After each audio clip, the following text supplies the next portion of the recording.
ne mweno aya yennyini suratul al-Isra aya esooka mulimu ekigambo ekigamba bi'abdihi, onfuna bulungi, omuddu we ye kennyini yatambuza omuddu we. Kiba kitegeeza nti okutambuza omuddu we kyenvolovingamu omubiri, kuba singa tugamba nti kyali just onfuna bulungi nti nabbi Muhammad yali awo n'akirowoozaako, yandibadde agamba biruhihi, onfuna bulungi nti yatambuza omwoyo gwe, kuba omwoyo sometimes gwe gubeera awo ne gulowooza ku Allah subhanahu wa ta'ala, mujjana mulimu ki, mugenda mugenda kubeera muki n'ebirala. Naye agambye bi'abdihi, yatambuza omuddu we, onfuna bulungi, yatambuza ki, omuddu we. N'olwekyo tagambye biruhihi.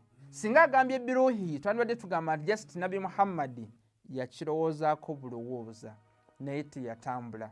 N'olwekyo bwe tugatta bino byonna tufundikira nga tugamba nti nabbi Muhammad, onfuna bulungi, yatambula n'omubiri gwe nga Katonda yamutambuza n'amutwala waggulu, kuba tugambye nti Katonda asobola okukola buli kimu. Era ekirala tulaba ne nabbi Muhammad ng'akomyewo, tubaganda ffe abasunni Sahih Bukhari, Sahih Muslim n'ebitabo ebirala, anyumiza abantu ekyabadde waggulu, onfuna bulungi, nga Katonda agenze, nga Katonda amututte okumulambuuza ebifo eby'enjawulo, omuliro, jjana ne ayati ez'enjawulo, obubonero bwa Allah subhanahu wa ta'ala obw'enjawulo.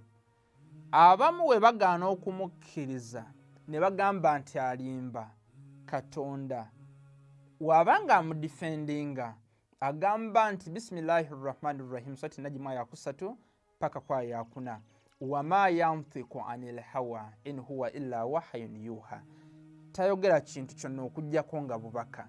N'olwekyo bino byonna bye yabagamba nti nagenze teyabijja just mu birowoozo, naye yatambula n'omubiri gwe nga Katonda yamutambuza, onfuna bulungi, mu kusooka ng'akozesa ekisolo ekiyitibwa black okuva ku Masjidil Haram paka ku Masjidil Aqsa, onfuna bulungi.